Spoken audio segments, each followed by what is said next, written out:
Bem, olha só. Então, a gente hoje vai conversar com a Carol Xavier, né? Ana Carolina Xavier. Ela vai se apresentar para vocês daqui a pouco. A gente já se conhece há muitos anos, né? A Carol já está há bastante tempo dentro do método RTA, trabalhando não só na assistência, né? Mas também fazendo formação para professores agora. E, enfim, a gente escolheu esse tema porque já foi um tema abordado pela Carol Xavier e pela Lorelai no segundo encontro brasileiro de RTA, né? Eu sugeri para elas que eu sabia que elas tinham um N muito grande de pacientes com bronquiolite. Boa noite, Aline. Para que elas realmente coletassem esses dados, né? E mostrassem para a gente. E hoje a gente está aqui com alguém nos vendo, né, Lid? Para a gente conversar depois sobre como trabalhar esses dados para transformar, ou esses, ou daqui para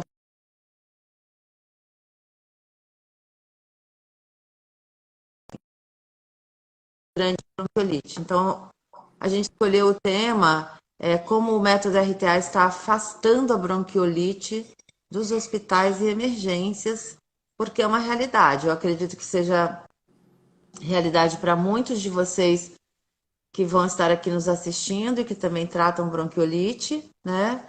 Então a gente vai seguir uma linha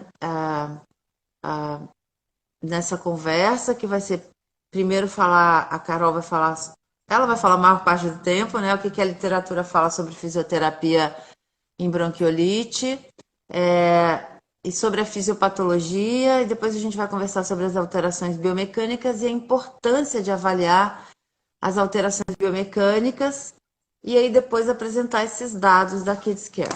Contigo, Carol. Boa noite, pessoal. Boa noite, Luciana, que me deu um boa noite aqui especial. Meu nome é Ana Carolina Xavier, como a Mariângela já falou. Sou formada em RTA há quase 11 anos, desde que eu me formei na faculdade, um mês depois eu já fiz o curso de RTA. Tenho avançado em NEL e PED e agora estou fazendo a formação de professores e instrutores, mas ia começar, mas parou, né, Mari? Por conta de tudo isso. Eu trabalho, a minha empresa, né, a Kids Care, que eu sou sócia da Lorelai, a gente já desenvolve um trabalho há mais ou menos 5 anos e meio com pediatria. Começamos nos hospitais, né? A gente saía com os pacientes que iam de alta e aí isso foi crescendo desses pacientes e depois fazendo uma conexão com eles que levou a nossa empresa a crescer cada vez mais. Aí no último ano a gente teve um crescimento enorme, foi bem legal. A gente abrindo espaço. Temos hoje em dia na Kids Care 12 pessoas, além de mim, da Lorelai, trabalhando com a gente. E aí a Mariângela fez essa proposta da gente analisar os dados dos nossos pacientes que a gente acompanhava, porque a gente sabe, na nossa prática clínica, a gente sabe que tem resultado, a gente sabe que é maravilhoso tudo que a gente vê ali na hora com o paciente, mas quando a gente está na clínica 100% do tempo, é difícil você parar para analisar dados. E como a gente conseguiu ir guardando esses dados desses pacientes, né, a partir do início do ano passado, aí a gente conseguiu, para o segundo encontro de RTA, a gente juntou esses dados e analisou para fazer uma apresentação e os resultados foram bem legais. Então, vou deixar vocês curiosos, vou dizer isso tudo do meio para o final e vou fazer a introdução aí, porque vai ser a nossa apresentação, nossa conversa hoje vai ser baseada na apresentação do encontro, porque eu vou até olhar um pouquinho para baixo aqui, porque eu tô com algumas coisas aqui no iPad que eu vou falando para vocês. E uma coisa assim principal que o guideline de pediatria, né, da Sociedade Americana de Pediatria, no manejo da bronquiolite e na prevenção, eles citam 9 artigos de fisioterapia respiratória na bronquiolite. E eu analisei artigo por artigo desses né, para poder entender por que eles contraindicam a fisioterapia respiratória na bronquiolite. A fisioterapia respiratória é contraindicada nos quadros, principalmente nos quadros graves, né, que a gente sabe que são os que mais precisam da gente. E eu fui analisar esses artigos para entender por que isso acontece, né? Tem que ter um motivo para alguns pediatras. Os pediatras que já conhecem a gente, sabem do nosso trabalho, a gente não tem esse problema, porque a gente apresenta qual é a nossa forma de tratamento. Mas, assim, vamos pensar na grande massa, né? Eles levam isso como guia, aprendem isso na faculdade. Então, você vai aprender na faculdade ou na residência de pediatria que fisioterapia é contraindicada na bronquiolite. Então, eles citaram 9 artigos, e desses 9 artigos, todos falavam das técnicas de compressão, vibração e tapotagem. Algumas até falavam da aceleração do fluxo respiratório. E todos eles chegavam à conclusão que, no final, a criança piorava o esforço, aumentava a frequência respiratória e frequência cardíaca. Alguns usaram escalas de dor, que também aumentavam a dor durante esses procedimentos.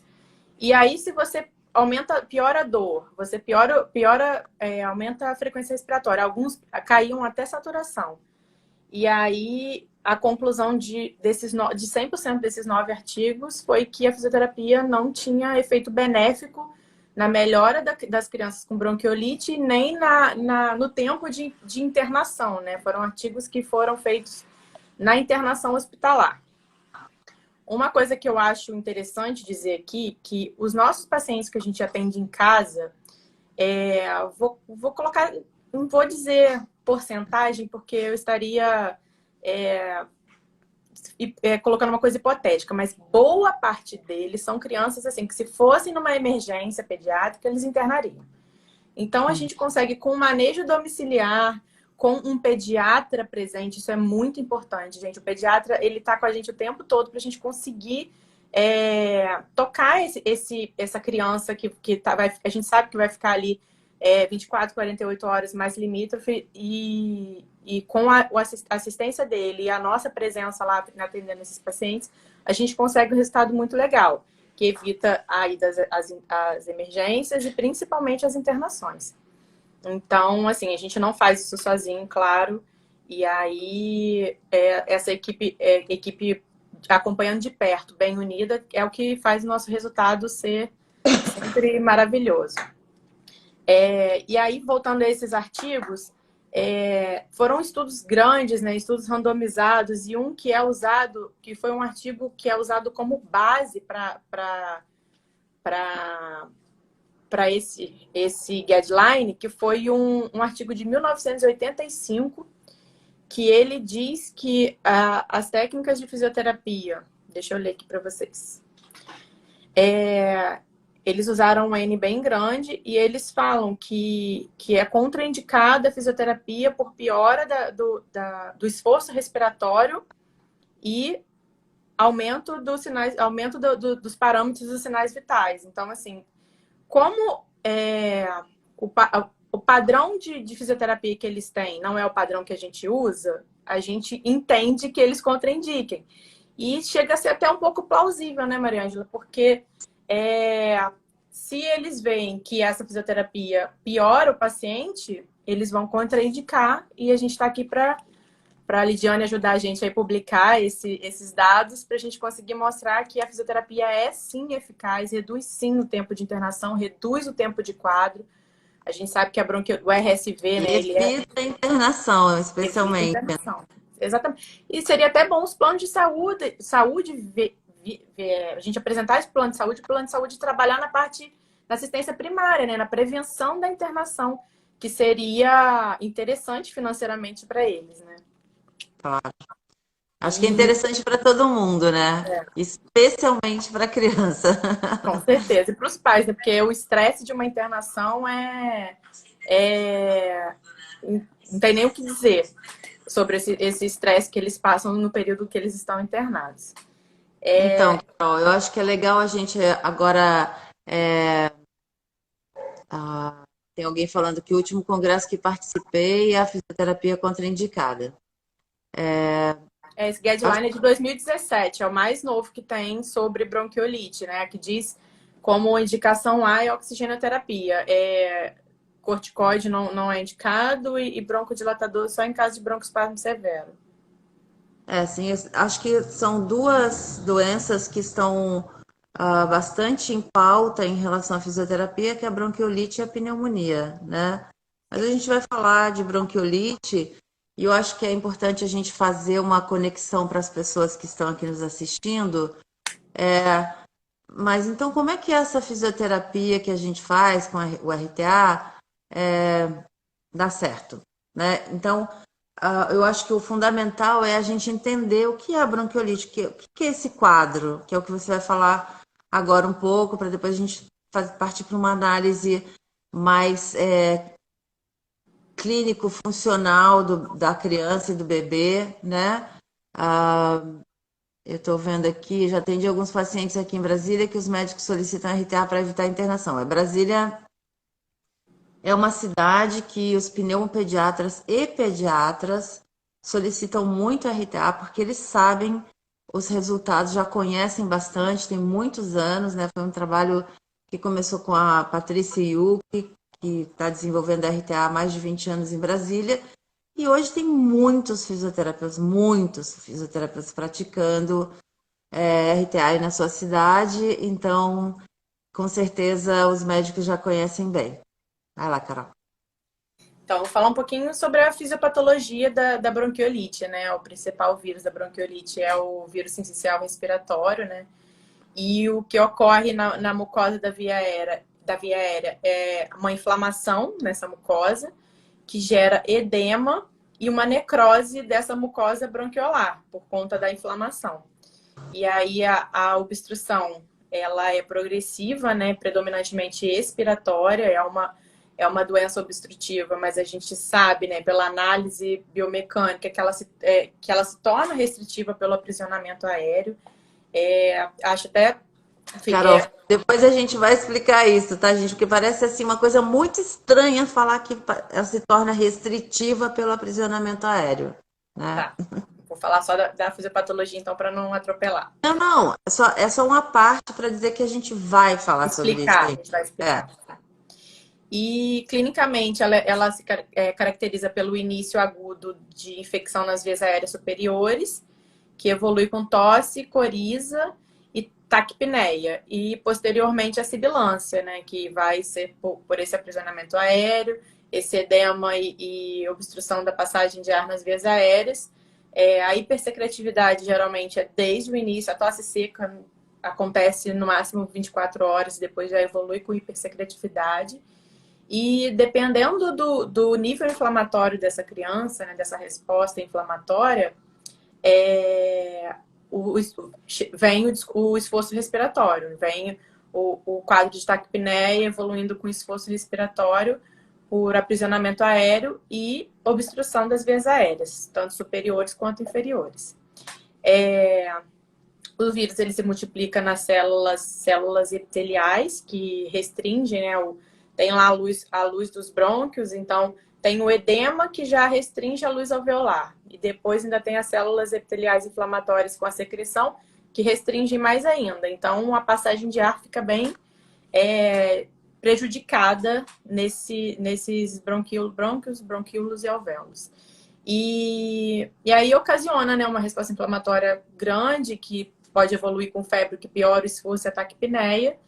E muitas vezes esses pacientes são medicados com corticoide e broncodilatador. O corticoide com ação anti-inflamatória, que a gente sabe hoje em dia que ele não é indicado, principalmente no primeiro quadro, né? Quando a criança faz o primeiro quadro de vias aéreas, não é indicado corticoide, mas quando evolui ainda com uma não melhora, né, desse padrão, os médicos entram com corticoide e com um broncodilatador por conta desse aprisionamento aéreo. E aí a gente tem, né, quadros de bronquiolites leves, que não evolui com tanto esforço, apenas uma taquipneia leve, crianças que você consegue manejar de forma mais tranquila, e tem aquelas crianças que evoluem com esforço respiratório importante, que são as crianças que precisam de mais atenção, que muitas vezes, né, internam, vão para uma emergência, fazem um resgate de broncodilatador e acabam internando, precisando de oxigenoterapia e VNI. Mas a nossa experiência, assim, que essas crianças que ficam graves, que boa parte das crianças que a gente pega ficam aquelas crianças mais limítrofes, né? De vai no hospital ou não vai. Então a gente consegue um bom resultado, muitas vezes até sem uso de medicação, que o não uso da medicação, né, associado à melhora desse aprisionamento aéreo, a melhora dessa ventilação e desobstrução de vias aéreas, que melhora e não precisa dessas medicações. É claro que alguns casos, né, a gente avalia criteriosamente os casos que não vão precisar dessas medicações, junto com a equipe médica, para a gente não deixar, não perder nada com esse paciente. Os vírus, o vírus da bronquiolite, né, é o sincicial, mas a gente sabe também que adenovírus, as influenzas, todos eles podem causar hiperreatividade brônquica. E por mais que não façam SWAB, não diagnostique um vírus, o broncoespasmo em si, a estertoração pulmonar já caracteriza a bronquiolite. E hoje em dia nem é tão indicado fazer o raio-x, né? Só se não tiver alguma outra alteração, uma febre mais alta, que leve esses médicos a terem alguma dúvida sobre se é uma bronquiolite ou pode ser uma pneumonia. Então, mas o padrão do raio-x é um padrão de aprisionamento aéreo, de retificação costal, né? Se for um bebezinho muito pequeno, já é retificado, então a gente não nota tanta diferença, só nota uma visualização mais dos espaços intercostais. Mas se for uma criança maior, aí acredito que de uns 10 meses para cima, que as costelas já começam a ficar mais oblíquas e descendentes, a gente nota aquela retificação costal. Então, assim, sobre a fisiopatologia da bronquiolite, é basicamente isso que acarreta esse esforço respiratório, essa obstrução e esse aprisionamento aéreo. Então, e algumas pessoas comentaram aqui, a Gabi comentou do esforço respiratório, né, que quanto mais obstrução vai ocorrendo, aprisionamento aéreo, mais esforço né, também vai acontecer na tentativa de eliminar o CO2.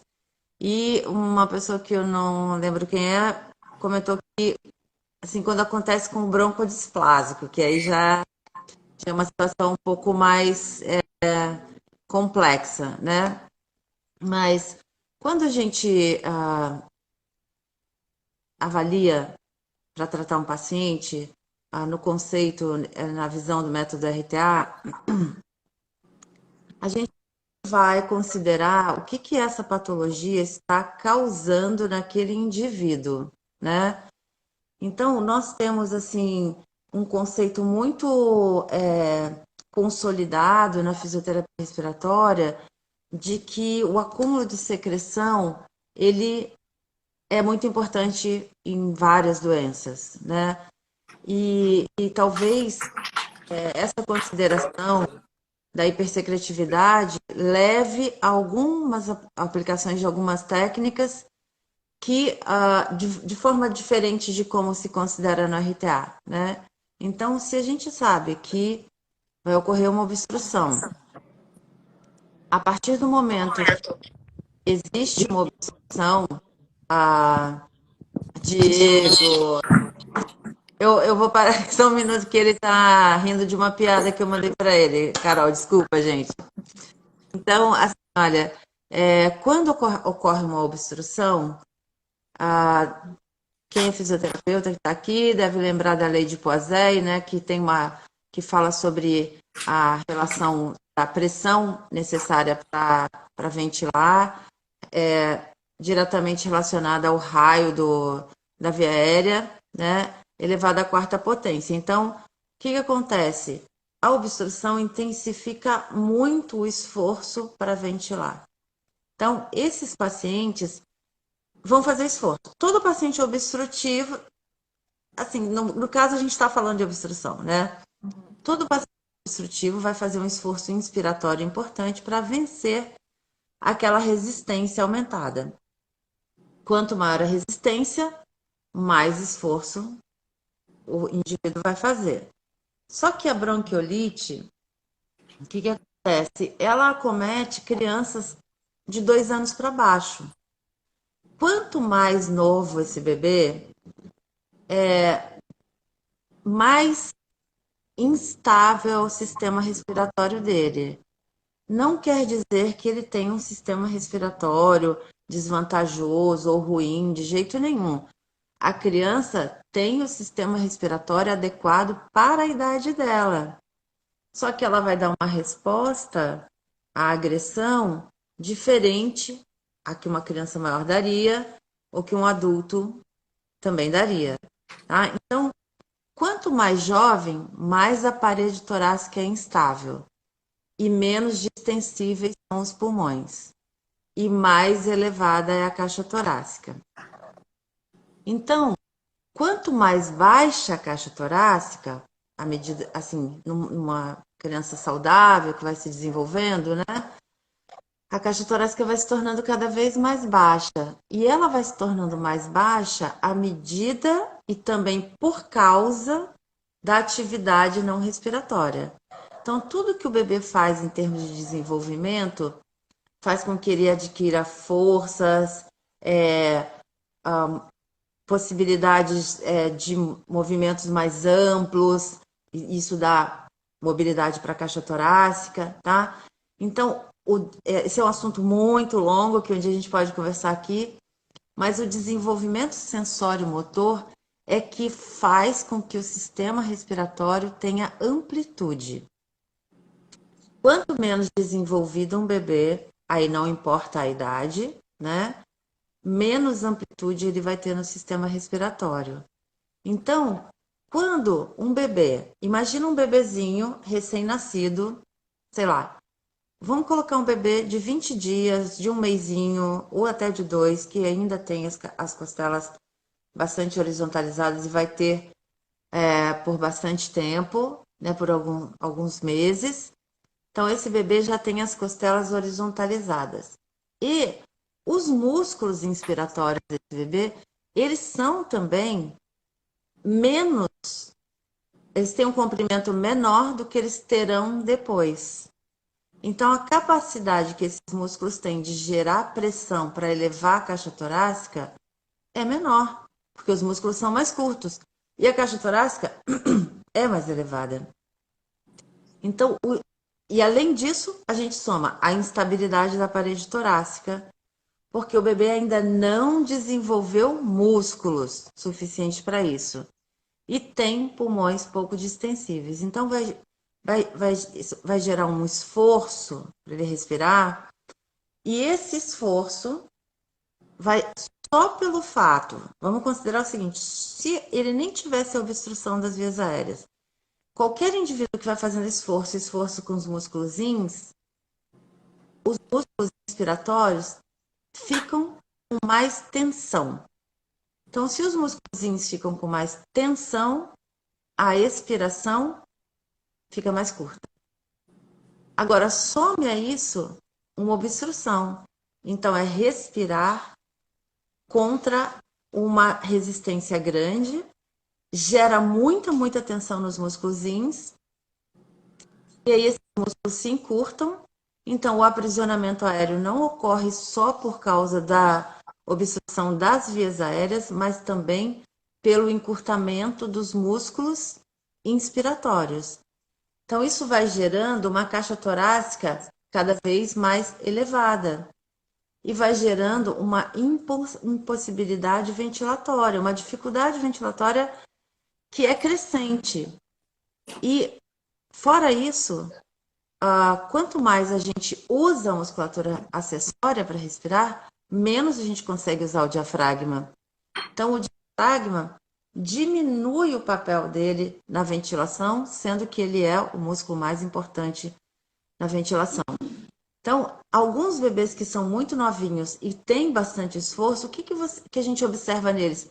Que eles se jogam para trás para respirar. Por que eles fazem esse movimento? Porque a caixa torácica já é elevada. Então, a única chance deles ganharem amplitude é fazendo extensão. E aí vem outra coisa que acontece, que é o esforço expiratório. Então ele vai obstruindo, retendo CO2, e aí ele começa a fazer esforço ex. Na hora que ele faz esforço ex sobre uma caixa torácica elevada e vias aéreas fechadas, isso encurta ainda mais o tempo ex. Por quê? Porque os músculos não relaxam e não acontece a expiração que o centro respiratório está planejando. Então, o bebê ou pequeno, um pouco maior, ele vai progressivamente piorando porque ele tem uma biomecânica respiratória. Quando a gente fala biomecânica, a gente não fala só do que está por fora, né, gente? A biomecânica é a forma como ele respira. E essa forma tem a ver com os pulmões, com o tórax, com o abdômen e com a vivência de cada indivíduo. Então, o que a gente vai ter é um paciente que vai ficando com a caixa torácica em bloqueio inspiratório, que entra em esforço ex, esse esforço ex não é competente, e todo mundo que vai fazendo esforço ex, qualquer paciente, que isso gera? Gera uma tensão nos músculos ex, que são abdominais. Então, se os músculos ex que são abdominais ficam tensos, o diafragma, mais uma vez, fica prejudicado, tá? Então, a limitação ventilatória é importantíssima, ela vem de todos os lados, ela vem dos pulmões, ela vem da musculatura ins, ela vem da elevação da caixa torácica, ela vem da tensão dos músculos abdominais, ela vem da tensão e vem da fraqueza, porque são bebês, né? Então, quando a gente se propõe a tratar, que não é exatamente esse o nosso foco hoje, de falar do tratamento, tá, gente? A gente vai marcar uma outra live para falar do tratamento da bronquiolite através da RTA. Mas sim, a gente falar um pouco sobre a importância dessa avaliação, né? Que é detectar esses sinais no bebê para saber como é que eu começo a tratar e como é que eu realmente dou valor a essa fisiopatologia que está se apresentando à nossa frente, porque fisiopatologia não é só o que acontece nos pulmões, né? Então, se o bebê respira dessa forma, a primeira coisa que a gente quer fazer com ele, e praticamente com todos os pacientes, vocês sabem disso, é diminuir o esforço que ele tem para respirar. E diminuir todo o esforço que ele está fazendo para levar o organismo dele para a homeostase. Porque aí ele vai começar a perder energia com a respiração, né? Eu vou falar só mais um pouquinho, porque talvez tenha alguém aqui que não está muito familiarizado ainda com os conceitos da RTA, mas a gente precisa sempre lembrar que a respiração ela é uma função mantenedora da vida, então é uma função que não para nunca, extremamente essencial na nossa vida, mas é uma função de baixo custo. Ela tem que ser uma função de baixo custo, porque ela existe de uma forma discreta na nossa vida para que a gente manifeste outras funções e não a respiração. Então, quando um paciente está manifestando muito a respiração e usando músculos que também são responsáveis pela postura e pelo movimento, ele não consegue se movimentar, ele não consegue ter uma estruturação postural. Isso prejudica a alimentação, o sono, o ganho de peso, né? Por quê? Porque a respiração começa a consumir a energia que deveria ser usada em outras funções.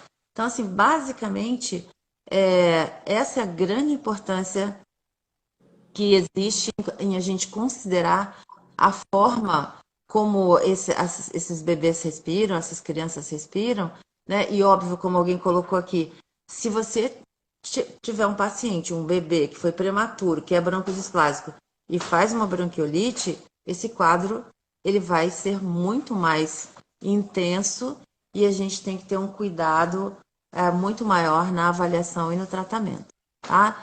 Eu acho que por hoje a gente vai ficar por aqui, assim, nessa questão da biomecânica. Se vocês tiverem perguntas, hoje eu não estou vendo ninguém perguntando, vocês podem ir perguntando, tá? A gente até que está com um tempo bom, mas assim, eu vou passar a palavra para a Carol, para ela falar sobre os dados da Kids Care em bronquiolite, né?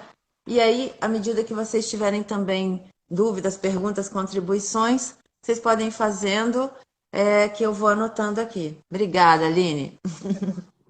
Só tô vendo olhinhos com coração, Mariane. Então acho que tá todo mundo. Ninguém nem tem nem pergunta, tá todo mundo só filosofando aqui com a gente no conceito. Então, essa avaliação e essa análise biomecânica é de extrema importância, porque não adianta essa criança estar medicada, não adianta essa criança receber o combo de medicação que for para bronquiolite, colocar numa VNI, colocar no oxigênio, que se a gente não trata essa biomecânica, é como se fosse uma coisa, um empilhamento, né? Que você vai piorando esse padrão, aprisionando mais ar, e chega um momento, eu costumo, assim, para exemplificar, principalmente para os pais, para eles entenderem como a criança está respirando naquele momento, eu peço para eles respirarem fundo, prenderem o ar e respirar a partir dali. Então, eles estão com o ar aprisionado ali naquele pulmão, então tenta respirar a partir daí para ver o quão difícil é você respirar sem conseguir expirar todo o volume, ali o volume corrente que você inspirou. Então, eles conseguem entender bem, é até bom você mostrar ali na prática que em 5, 10 minutos você consegue tirar aquela criança do esforço, e isso é muito importante até para a tranquilidade deles, né? Que eles sabem que a gente pode melhorar muito rápido esses bebês, que eles estão extremamente tensos. Carol, só falar uma coisa, porque eu estou reconhecendo algumas pessoas que são leigas aqui, que eu acho que é assim, a gente sabe disso, né? Quando a gente olha para um bebê desse, avalia um bebê desse, ou uma criança pequena, mas é principalmente a gente perceber o distúrbio emocional que isso provoca uma criança. Como eles ficam. Qualquer um, você falou, você pede para os pais.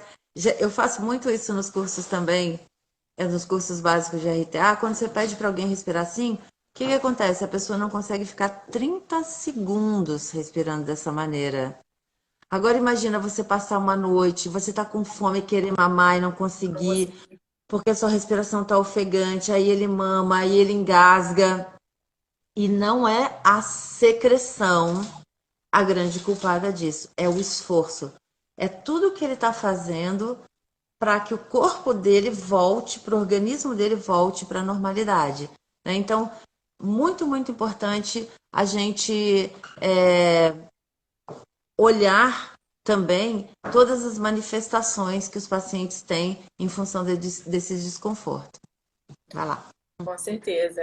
A privação da alimentação, a privação do sono e ainda uma dificuldade de respirar, acho que são fatores suficientes para gerar um estresse Sim. absurdo, né? Uhum. Até porque, não, primeiro, com fome não dorme, com sono não. Vem o estresse, né, por acúmulo de sono, e aí é complicada a evolução de tudo isso. Então, eu vou apresentar para vocês um pouco sobre o resultado que a gente teve nessa análise que a gente fez na Kids Care. Eu e a Lorelai, a gente pegou os dados da alta sazonalidade, né? Porque agora a gente abordou esse assunto agora sobre bronquiolite, porque essa é a época do ano que mais tem bronquiolite. As pessoas pensam, doença respiratória é inverno. Não, outono, principalmente a bronquiolite, né? Porque a chuva, a umidade, depois da chuva e umidade, vem o tempo quente, que são os ambientes perfeitos para proliferação desses vírus. Então, essa época, o ano passado, a gente estava trabalhando a 1000 por hora, todo mundo de sol a sol atendendo. Esse ano não, né? Porque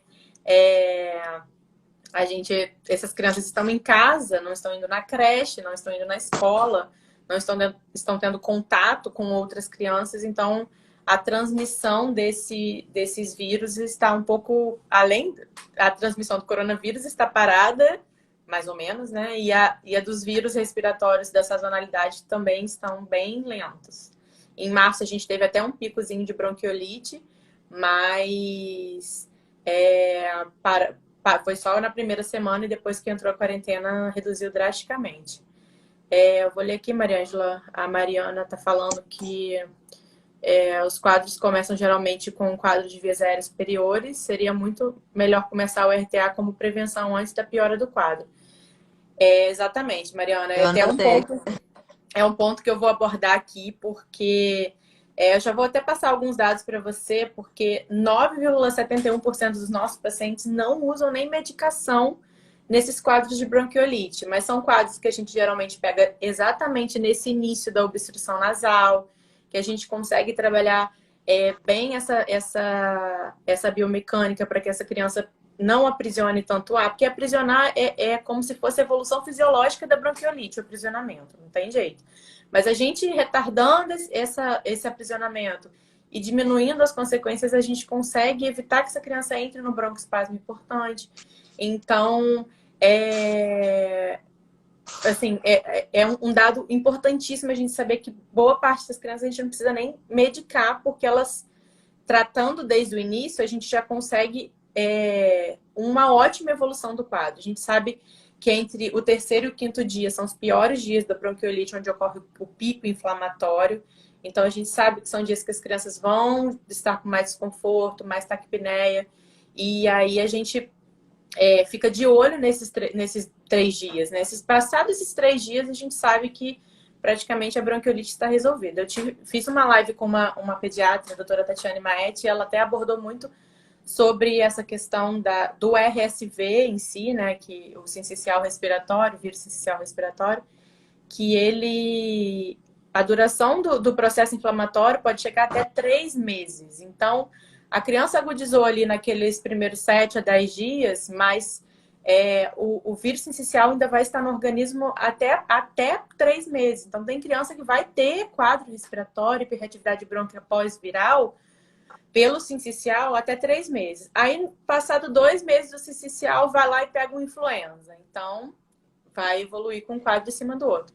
Mari, tem vários comentários aí que posso dar uma paradinha pra gente ler? Pode. Tem a mãe de uma bebê que você atendeu, né? Sandrine, ó. Tá Newton Barros aqui, ó. A Sandrine virou fãzíssima do RTA. Até postei uma foto dela atendendo o filho semana passada. Ela foi bem consciente. Ela pegou meu contato através da Jade, que é uma paciente minha que tem fibrose cística, que eu vou fazer uma live com ela na segunda-feira. E ela tá apaixonada, assim, ela ficou encantada de como essa melhora é absurda. O filho dela tem asma, tem 5 anos. E já tem algumas alterações estruturais. E como a gente consegue melhorar tão rápido? Numa sessão, ele ficou muito bem. E então foi um resultado bem legal. Ela tá muito, muito fã. Deixa eu ler aqui. A Lorelai falou que é um olhar bem importante, além da nossa avaliação, com classificação para além de secreção e a nossa atuação. A outra que falou das vias aéreas superiores, né? Tem uma pessoa que atendeu um bebê com 6 meses com Covid positivo. Mais bronquiolite, além de cardiopatia. Grupo de risco, né? Tem várias comorbidadezinhas aí. Cardiopata. Essa é uma criança muito comum, né? Infelizmente, hoje em dia a gente falou muito disso no encontro de RTA, né? Você vê toda essa comorbidade numa criaturinha com 6 meses ainda.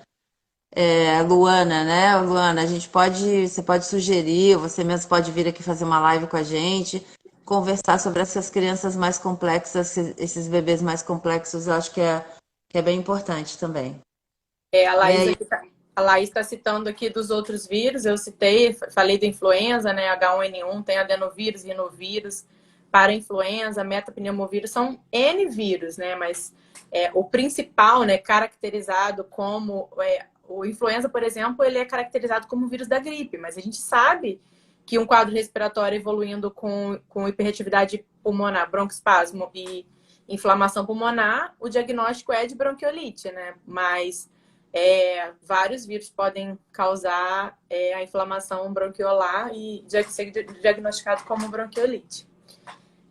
A Gabi de Filipe falou, principalmente evitar esse quadro altere a longo prazo a biomecânica respiratória da criança. De extrema importância isso. Até que a gente tem de dado aqui que 32,73% dessas crianças evoluíram com hiperatividade brônquia pós-viral. Então, são crianças, assim, que fizeram um quadro de bronquiolite. Eu não cruzei dados se esses 32% são crianças que tiveram RSV, porque eu tenho aqui... Vou apresentar na ordem para não confundir. Nós no período de abril a junho de 2019, nós atendemos 653 pacientes pela equipe, em 4 meses. Desses 653, 278 foram diagnosticados com bronquiolite, que equivale a 42,57% dos pacientes. E desses, 29,5% foram positivados com RSV. Assim, é uma estatística que a gente tem, mas a gente sabe que nem metade dessas crianças vão a uma emergência. Essas crianças são crianças que podem ter tido alta hospitalar, porque a gente tem, das crianças que a gente acompanhou, 14,75% foram crianças pós-alta hospitalar. Então, a gente sabe que essas crianças, boa parte já foi diagnosticada com o vírus na internação. Então, eu queria muito, vou até depois analisar para cruzar esses parâmetros, porque foi muito perto as crianças que evoluíram com hiperatividade brônquica, que foi 32%, e das que tiveram RSV, que foi 29%. Então, assim, pode ser que tenha uma associação dessa evolução com hiperatividade brônquica dessas crianças que tiveram RSV, que são crianças que fazem, qualquer mudança climática, fazem lá um quadro de broncoespasmo, que se a gente não acompanhar a longo prazo, elas vão evoluir com alteração biomecânica, vão evoluir com quadros respiratórios de repetição mais graves, né? Porque a gente acompanha se a criança frequenta uma creche. Ela vai pegar o quadro, mas com o nosso acompanhamento, a gente vai conseguir que essa criança não evolua tão mal, que a gente consiga manejar desde o início. Então, assim, um dado que eu quero cruzar ainda, depois para a gente ver se tem alguma associação com esse vírus. Carol, que a gente estava conversando também, né, que a literatura mostra muito o desenvolvimento de asma no futuro de crianças que têm bronquiolite por RSV, né?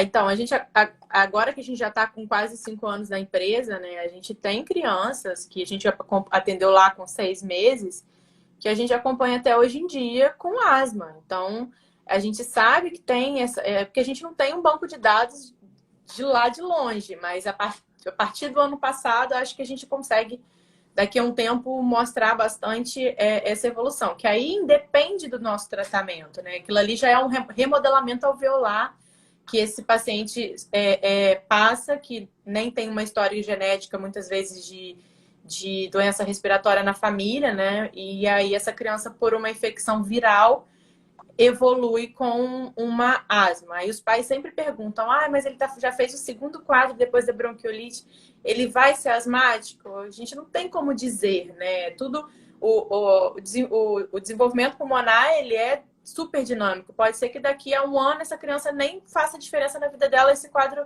respiratório, mas muitas passam a qualquer vírusinho, qualquer gripe, já evolui com um quadro um pouco mais importante associado, não fica só na via aérea superior, acaba evoluindo para parênquima pulmonar também. Então, vou falar mais curiosidades aqui. Desses 278 pacientes, as idades iam de 15 dias a 2 anos. 32% dessas crianças, a faixa etária era entre 5 e 8 meses. E a média de atendimento que a gente fazia nesses pacientes, a média, tá? Eram de 5 atendimentos. Tinham crianças que faziam 2, 3, principalmente os que já chegavam pra gente em final de quadro, mas tinham crianças que faziam 10, 12, tem criança que eu vou passar para vocês aqui agora, que 8,99% dessas crianças fizeram fisioterapia 2 vezes ao dia, que são aquelas crianças mais limítrofes, que a gente sabe que se for numa emergência vai internar. Mas assim, o que eu quero deixar muito claro é que o acompanhamento do pediatra com a gente ali de perto, acompanhando essa evolução, a gente trocando com ele tudo que acontece com essas crianças, assim, durante todo o atendimento, às vezes no meio do atendimento a gente liga. Então, essa troca faz com que a gente consiga manejar esses pacientes dessa forma. A gente jamais faria isso sem nenhum Conta respaldo. própria. Sem nenhum respaldo, exatamente. Então, a gente maneja com segurança, né? A gente acompanha a saturação, a gente, às vezes, se a criança estiver se alimentando bem, porque a alimentação é um fator importante. Se para de mamar, por exemplo, a gente sabe que essa criança vai desidratar. Então, é uma criança que, por mais que esteja, assim, estável.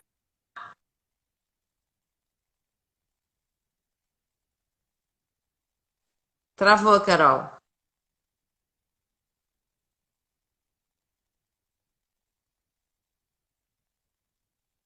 Travou total.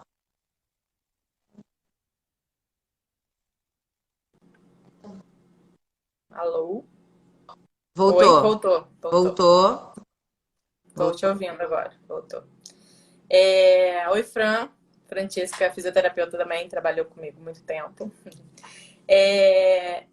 Então, assim, é claro, assim, a gente está falando aqui de um padrão de classe média alta no Rio de Janeiro, né, gente? Assim, não são todos os lugares que a gente consegue fazer esse tipo de acompanhamento, a gente sabe disso.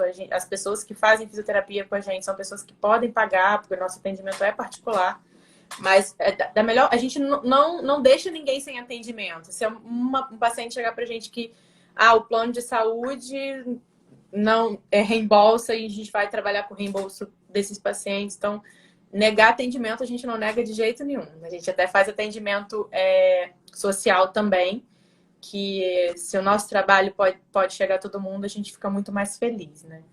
Então, também de coletar dados assim, né, Carol? É que se a gente consegue mesmo transformar isso em evidência, mais facilmente se estende para mais pessoas, né? com certeza. E assim, você falou da realidade de Brasília, né? Eu e a Lorelai, a gente trabalha com mais ou menos 50 pediatras, alergistas e pneumologistas aqui no Rio. E aí, esses médicos, boa parte, assim, ainda finge que não está ouvindo, sabe? Principalmente os mais conservadores.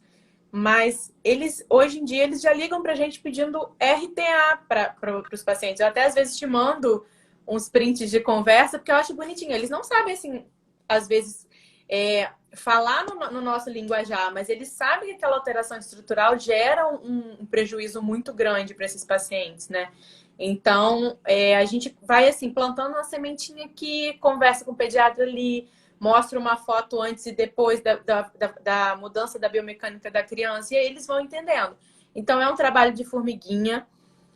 A gente mostrar para os médicos, principalmente, que a fisioterapia respiratória não é só tirar catarro, que a gente tem muitos outros objetivos além desse, né? Que isso acaba sendo até uma consequência, mas é difícil colocar, às vezes, na cabeça de um médico que se formou há 40 anos que as técnicas convencionais podem gerar piora do quadro por N motivos. Então, a gente apresentando esses dados, mostrando essa resposta, mostrando o quão positivo né? Você 10% dessas crianças não usam medicação, então até me perguntaram no encontro assim, tá, mas você está dizendo então que o RTA reverte o broncoespasmo. Olha, reduz o aprisionamento aéreo, se aquele broncoespasmo é leve, se não é um broncoespasmo importante, sim, esse paciente vai sair desse broncoespasmo com a redução do aprisionamento aéreo, com a baixando dessa caixa torácica. Então, é claro que a gente não vai deixar nenhum paciente com esforço com broncoespasmo, porque a gente não quer fazer medicação, nunca. Mas Eu acho que é importante você reafirmar aqui que esse não uso da medicação foi uma decisão médica e não de vocês. Sim, Né? é sempre com acompanhamento. Eu perguntei isso para Carol, viu, gente? Eu perguntei isso para ela. Sim, é sempre. Mas essas crianças, foi o que eu disse no início. Essas crianças, elas são acompanhadas a partir do momento que começou uma tosse começou a secreção via aérea e viu que vai evoluir com a bronquiolite. Então, são crianças, às vezes, com IVAs ainda, infecção de vias aéreas superiores, que o médico manda pra gente e fala assim: olha, vamos fazer uma FIS para evitar que evolua com uma bronquiolite. Gente, esse é o melhor dos mundos. E aí a gente Sim, consegue manejar com uma bronquiolite leve. Ah, mas aí tem também assim um questionamento que eu me fiz, né? Essas crianças aqui nos nossos dados, a gente tem que 6,47% dessas nossas crianças, 6,47% dessas crianças internaram. Ah, mas aí a porcentagem de internação da bronquiolite é 1%. Sim, 1%, se você pensar que tem criança que tem bronquiolite e nem é diagnosticada. Se você pensar em quadros leves, os quadros que chegam para a gente, a maior parte são crianças que estão limítrofes. Então, assim, as leves a gente recebe, a gente consegue manejar? Consegue. Mas essas crianças que a gente que internam, né, são crianças que evoluem com quadros piores, que evoluem com, às vezes, evoluem com uma pneumonia bacteriana junto, que é uma evolução também não incomum da bronquiolite, né, que pode acontecer. Então, é um dado importante a gente mostrar que dessas crianças, a gente não tem aqui como avaliar o nível de gravidade de cada uma delas, né, que seria até uma coisa para a gente colocar na avaliação, né, uma classificação de gravidade, para a gente poder ver quem são essas crianças que internam, né? A gente teve criança que evoluiu grave com influenza, não, com adenovírus e foi entubada. Então, foi a única que foi entubada, né? Que evoluiu. Mas nem tá nessa estatística aqui, tá? Isso foi 2 anos atrás. Que evoluiu com intubação e ficou bem grave. Mas o vírus também fez uma pneumonia viral absurda.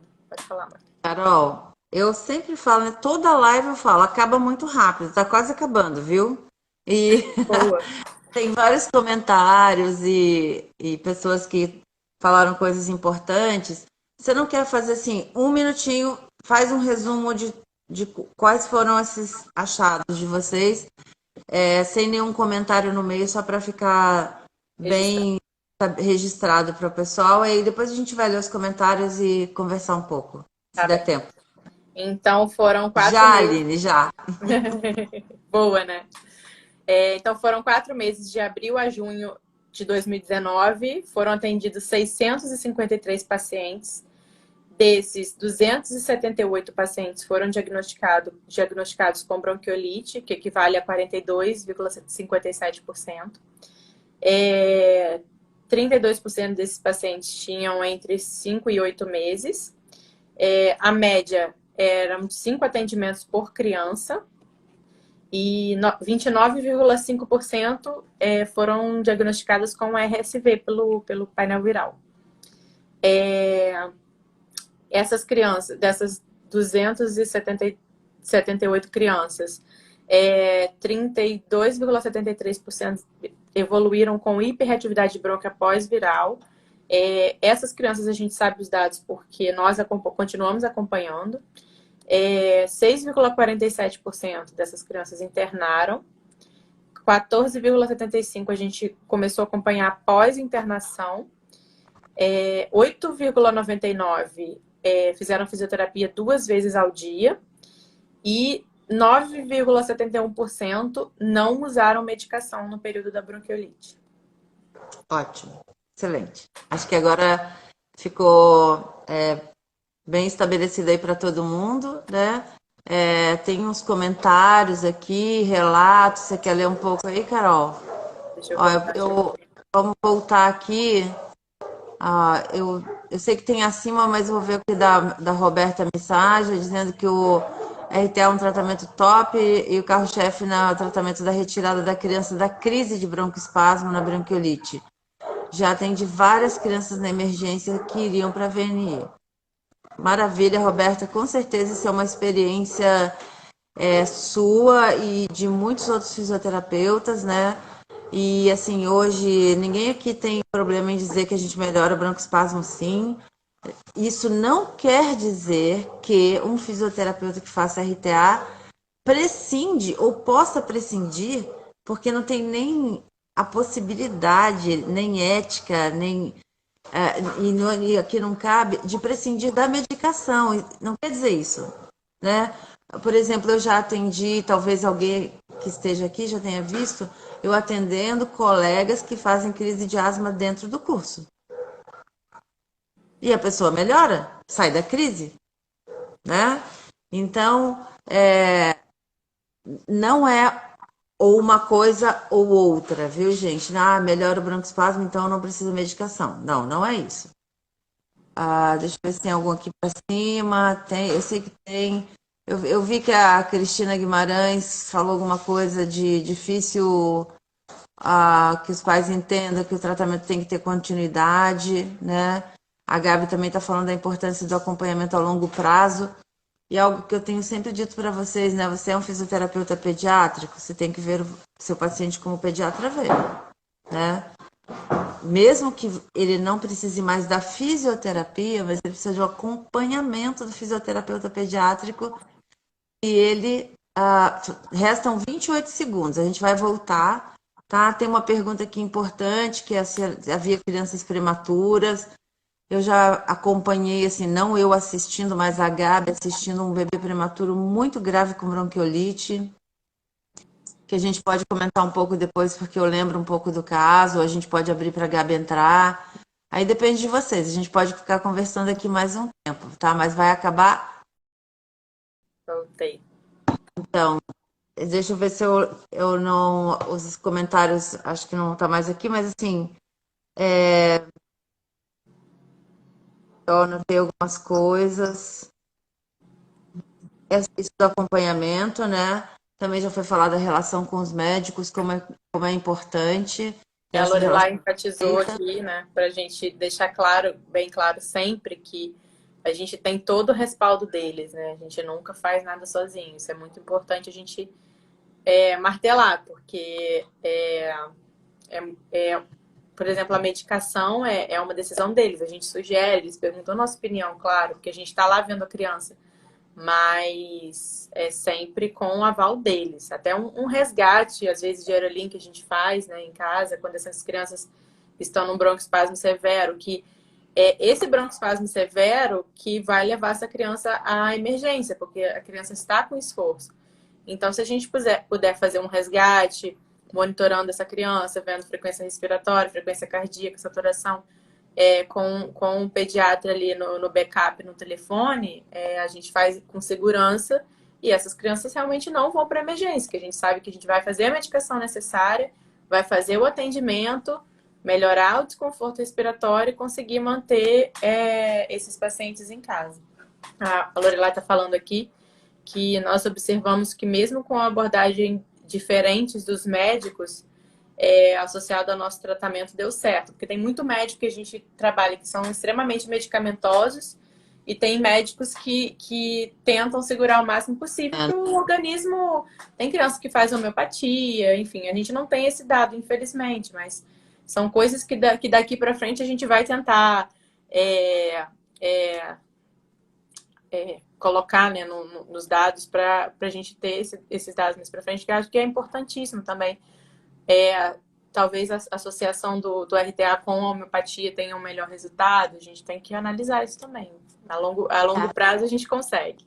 Analisar também quem são os pais dispostos a isso, né? Porque são pais já que eles próprios se tratam com homeopatia, né? É uma escolha da família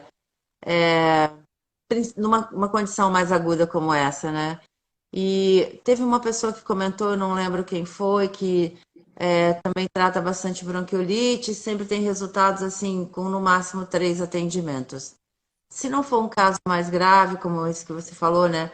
E também o que eu acho que ficou muito importante aqui é que a gente consiga considerar que eu acho isso em qualquer doença respiratória, né? Que o esforço respiratório é o nosso grande guia, né? E talvez no dia que a gente voltar a falar sobre esse assunto, a gente converse um pouco sobre o significado dos sinais de esforço, né? E como que isso pode conduzir a nossa avaliação e o nosso tratamento, né? A Gabi está comentando aqui com o nosso tratamento e melhora da ventilação, a medicação chega às vias aéreas mais distais mais facilmente e melhora mais rápido. E uma outra questão também, né, Gabi, que a gente sabe que o bebê, a criança, eles vão ficar muito mais calmos também. Toda vez que a gente trata qualquer paciente com RTA, ele fica mais calmo. Quando o bebê ele está agitado, ele está desconfortável, o que acontece? Ele chora. E chorar piora tudo, né? E, inclusive, hoje eu vi um trabalho que foi feito aqui em Floripa, mostrando isso, que quando a criança chora, a deposição medicamentosa ela é muito pior do que quando ela está mais tranquila, né? Sim, é que às vezes tem pessoas que falam, nebulizar chorando é bom que abre os brônquios. Muito pelo contrário, reduz a entrada da medicação, porque o choro por si já aprisiona o ar, né? Então, muito pelo contrário, quanto mais tranquila e relaxada a criança tiver, melhor a absorção das medicações. E a associação que a Gabi está falando é muito importante, a associação do RTA com o uso das medicações, fazer o RTA durante o uso, eu acho que você melhorando essa ventilação, essa criança vai absorvendo e melhorando o esforço ali na sua mão. A Lorelai comentou aqui também que às vezes a gente inicia o cuidado no paciente que já foi bem medicado, até por um bom tempo, não conseguiu se resolver, e quando fazemos o RTA parece como se fosse um milagre, né? Os médicos ficam, nossa, com uma sessão já melhorou tanto, os pais também. Eu tô há 15 dias com essa criança assim, por que o médico não pediu a fisioterapia antes?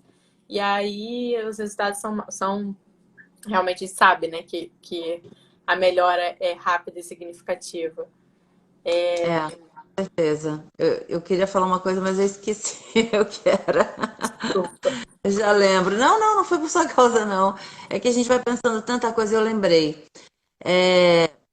Que ainda existe muito forte um conceito na área da saúde, né?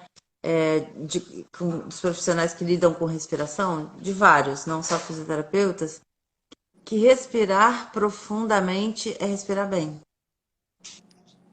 Eu fiz uma coisa, olha como ele respirou fundo. Pelo contrário, a gente precisa trabalhar para o paciente não respirar fundo, em repouso, né? Porque no processo saudável, fisiológico da respiração, a gente só deve respirar profundo quando está associado a uma atividade física.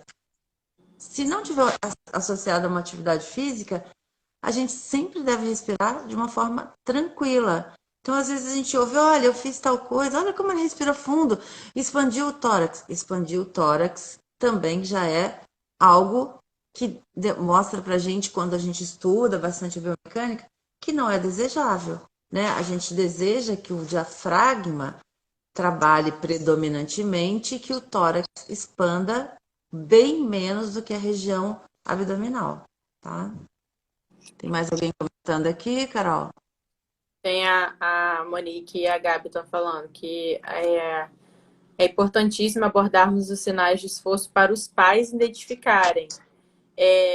E a Gabi falou que os pais orientados é muito importante para nos ajudar a como conduzir da melhor forma, porque no quadro de bronquiolite oscila bastante, exatamente. A gente sai à noite, se a gente voltar de manhã, às vezes a criança está completamente diferente.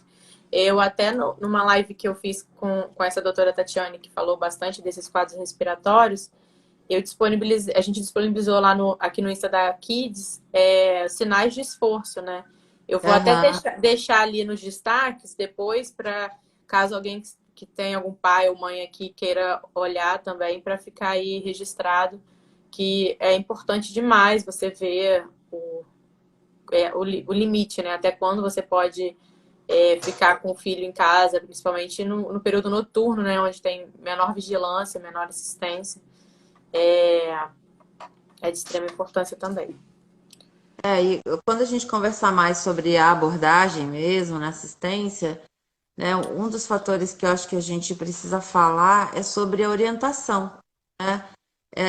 Todo tipo de orientação que é dada para essa família. E claro, a gente sabe que a gente não pode chegar com muita coisa em cima de uma família, especialmente da mãe, que sempre está mais próxima, porque ela já está muito angustiada com a condição, né? Como a gente falou, quanto mais novinho, maior a preocupação também, né? Mas algumas orientações, não só em relação ao reconhecimento, né, de sinais de esforço, mas também do que eles podem fazer para melhorar, né? E assim, vocês que estão o tempo todo trabalhando aí com tantas crianças, eu já vi isso muito e a gente vai ver ainda durante muito tempo, que não existe na mente da sociedade uma relação entre a respiração e o corpo. Então, quando a gente fala, olha, tá vendo isso aqui que está acontecendo no corpinho dele? Ele está se jogando para trás, ele está, por causa da respiração, ele faz mais refluxo, ou ele se estende, ou ele sente dor, ou ele acumula gases, ou ele não consegue fazer cocô, ou ele não consegue dormir, né? Então a gente pode falar sobre tudo isso no nosso próximo encontro, porque eu acho que é muito legal a gente ficar conversando, mas fica cansativo também para o Pra pessoal quem que tá quer, assistindo. né? Porque hoje é sexta, a gente está em casa, mas Estou. hoje é sexta-feira, né? A gente tem que tentar fazer essa rotina da semana mesmo, dar importância aos nossos rituais, porque senão a gente vai viver de pijama em casa durante meses, né? Quem não está saindo, por exemplo, como eu, que saio muito pouco, mas a Monique falou que faltou falar dos prematuros. Vamos deixar para o dia do tratamento. Eu acho que logo, logo a gente divulga o próximo dia, que nós vamos conversar sobre bronquiolite. E daí a gente pega essa uma hora inteira para conversar sobre a experiência de vocês também. E quem tiver experiência com bronquiolite, é muito importante a gente estar querendo mesmo fazer uma publicação, porque, vejam, é de uma relevância extrema. Primeiro, a gente tem a medicina precisando desse apoio no tratamento do paciente com bronquiolite, né? Não é só um congresso, como uma pessoa comentou aqui, mas em vários congressos acontece. Esses dias a Lu, que trabalha com a gente, né, comigo no RTA, que todos vocês conhecem, a Luciana Pienta, ela tem uma filha que é médica e atendeu um bebê com bronquiolite e perguntou, mãe, o que eu faço agora? Mas não é contraindicado? Entende? Então, a gente vai conversar sobre tudo isso na próxima. Eu queria te agradecer muitíssimo, Carol, foi ótima a conversa. A gente vai ter muitas outras. Aí, agora que pegou essa mania de live, né? A Tô gente já achando viu ótimo. como é fácil. Eu só tô achando que tem tantas que eu quero ver que já tô ficando cansada. E ainda tem as da parte cultural, né? Porque tem muitas da parte cultural que são Final de ótimas. semana eu foco na música. Olha, Mas eu assim, não sei se a Michelle Lourenço está aqui ainda, mas hoje eu estava olhando a live da Tereza Cristina e de repente eu vejo ela entrando lá, a Michelle Lourenço entrando na live da Tereza Cristina. Eu vejo depois porque é muito tarde que ela faz. Então tá, gente. Se despede aí, Carol. Um beijão para vocês. Até a próxima. Muito obrigada por estarem aqui com a gente. Mari, é uma honra dividir esse espaço aqui com você. Eu acho que, assim como eu, todos estão amando te ver mais, ouvir mais de você, porque a gente se sente órfão sem ouvir tanto conhecimento que você nos proporciona. Muito obrigada pela conversa. A gente está trocando. É, em breve a gente vai falar aí sobre o tratamento, que eu acho que vai ser bem legal. Até assim, para quem não tem o curso, né, entender mais como a gente lida com esses pacientes é bem importante. Queria agradecer a todas as meninas da equipe que estão assistindo aqui. Tem bastante gente que eu vi. A Lorelai, minha sócia, parceira, que está sempre nessa luta aí, nessas análises. A gente fez todo esse estudo aqui juntas. E obrigada a você, a todos que assistiram e ouviram a gente nesse tempo. E continua o convite, vem fazer uma live comigo. Quem tiver afim, Aline, eu sei que a gente vai fazer uma live aí, hein, viu? Sobre o Michel. Logo, logo, tá bom? Aline, Gente, maravilhosa. beijão. Gente, ela é a mais assídua de todas. Ela tá em É? todas Ela as não lives. falta. Impressionante. Não é só essa Aline que é assídua, não. A Aline Dorigo também tá aqui o tempo todo. E tem outras pessoas que também estão o tempo todo. Rodolfo, Então a tá, live vai gente. ficar disponibilizada aí no Instagram da Kids, Stories. no, RT, É, no Stories, e depois vai pro YouTube também, tá? Então você pode assistir tudo. beleza. Gente, beijão, bom final de semana. A gente se vê durante a semana que vem. Não, Um beijo. amanhã tem Amanhã, 3 horas. neonatologia. Amanhã, três 3 horas. horas. Beijo. Um Tchau. beijo. Tchau, tchau.